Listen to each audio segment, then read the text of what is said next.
Good morning, students. Today we are going to start the fundamental unit of life that is called cell.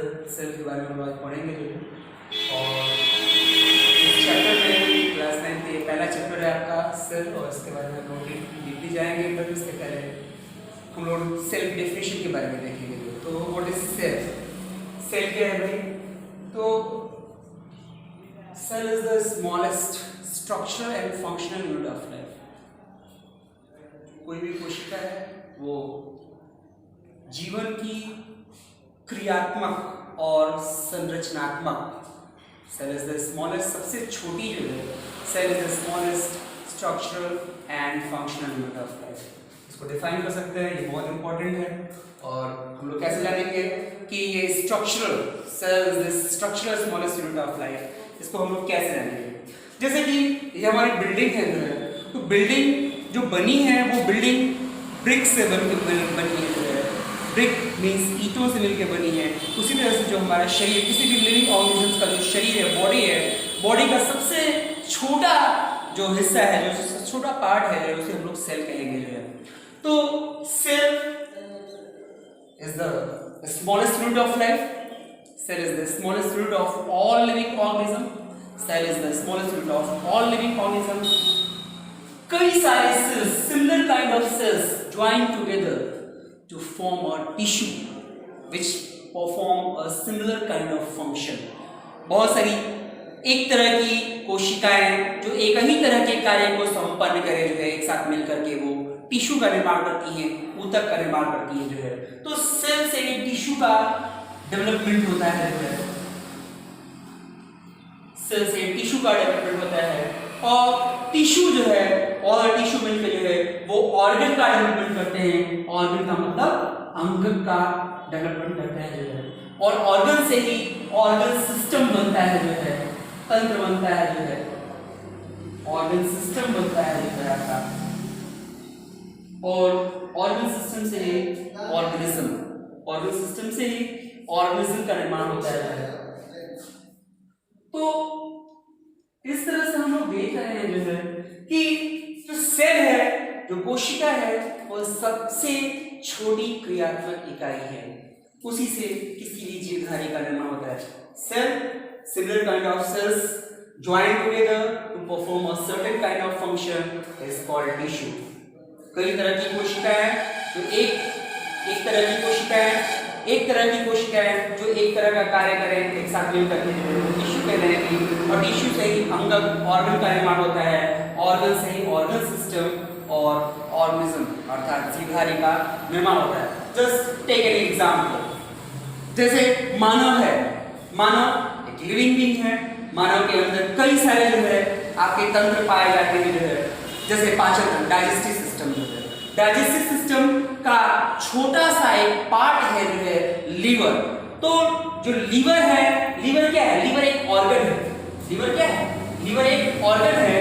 तो जो liver है वो, उसमें बहुत छोटी छोटी जो है सेल्स होंगी, और वो जो सेल्स होंगी एक तरह की सेल्स एक साथ यूनाइट होकर के टिश्यू का निर्माण करेंगी, और उन्हीं सबसे मिल करके जो है आपका लीवर बनेगा।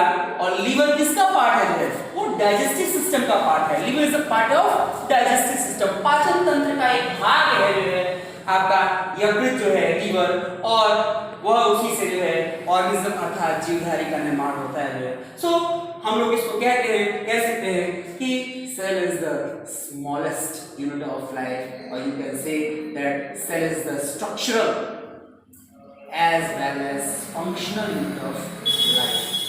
यहाँ पे ये बात अगर समझ में आ गई हो आपको जो है, तो अब पिछली बार हम लोगों ने इस पर चर्चा की थी जो है कि सेल्स कई तरह की होती है, 2 तरह की हैं, खास करके जो है उनके उस पर अगर हम लोग सेल टाइप पे देखें जो है हम लोग जो है, तो प्रोकैरियोटिक सेल और eukaryotic cell we have already discussed.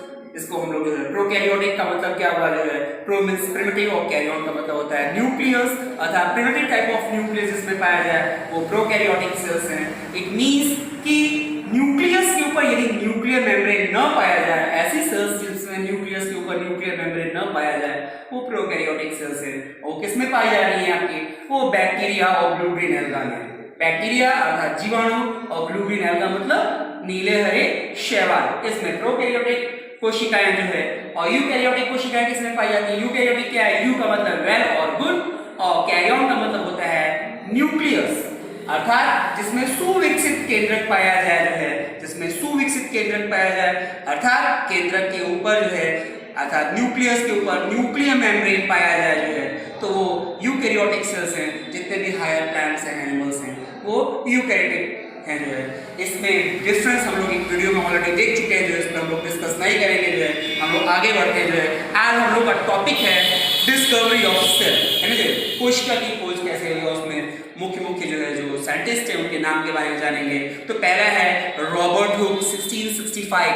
Robert Hooke 1665 जो कि एक इंग्लिश बॉटनिस्ट थे जो है, उन्होंने कुछ thin section of a cork cell जो है लिया जो है और उसको माइक्रोस्कोप के अंतर्गत देखा जो है, तो उसमें उनको जो है कुछ जो है आपके जो है मधुमक्खी के छत्ते की आकार की जो है सेल्स दिखी जो है ना जो है, तो उन्होंने उसको सेल का नाम दिया जो है। तो रॉबर्ट हुक एक जो इंग्लिश बॉटनिस्ट थे, उन्होंने सेल की खोज की किसमें? इन 1665। अब न्यूक्लियस की बात है, न्यूक्लियस की खोज किसने की? तो पहला है रॉबर्ट ब्राउन। रॉबर्ट ब्राउन ने आपका जो है he discovered the nucleus in the root cells of orchid plants जो है, ये न्यूक्लियस की खोज हो गई जो है। अब परकिंजे की बात आती है। परकिंजे साइंटिस्ट थे जो है, उन्होंने जो है आपका जो है प्रोटोप्लास्ट टर्म डिराइव किया। प्रोटोप्लास्ट टर्म डिराइव किया परकिंजे ने जो है for the jelly like semi fluid material in the cell. Purkinje ने डिराइव किया जो है आपका प्रोटोप्लाज्म टर्म, और दो आपके साइंटिस्ट हैं दैट इज श्लाइडेन एंड श्वान।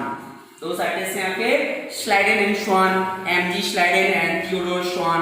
उन्होंने सेल थ्योरी दी, बहुत इंपॉर्टेंट है, याद रखिएगा, बार बार पूछता है जो है सेल थ्योरी, है ना। Who propose the cell theory? That is Schleiden and Schwann, याद रखिएगा, MJ Schleiden and Theodore Schwann propose the cell theory which states that the basic structural and functional unit of all plants and animals is cell।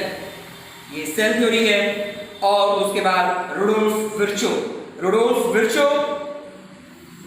एक German आपके scientist जो है who proposed the theory of lineage, जिन्होंने theory of lineage दिया, जो कि कहती है omnis cellula is cellula। ये वर्ड्स याद रखिएगा, लैटिन है omnis cellula is cellula, जिसका मतलब होता है which means that new cells are formed, याद रखिएगा, new cells are formed from the pre-existing cells।